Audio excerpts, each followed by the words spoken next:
جسم میں اگر کسی شخص کو درد ہو تو حدیث میں بتائی ہوئی ایک دعا پڑھ لیں، انشاءاللہ اس درد سے بڑا آرام ملے گا۔ حضرت عثمان رضی اللہ تعالیٰ عنہ سے مروی ہے کہ انہوں نے شکایت کی رسول اللہ صلی اللہ علیہ وسلم کے پاس آئے کہ میرے جسم میں درد رہتا ہے، تو رسول اللہ صلی اللہ علیہ وسلم نے ان سے فرمایا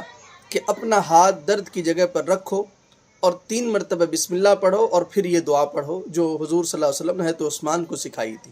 تو اس دعا کو پڑھا کریں، انشاءاللہ درد سے آرام ملے گا، راحت ملے گی۔ اس طریقے سے مثلا آپ کے ہاتھ میں درد ہے تو یہاں اس طریقے سے ہاتھ رکھیں اور ہاتھ رکھنے کے بعد بسم اللہ پڑھیں، بسم اللہ بسم اللہ بسم اللہ،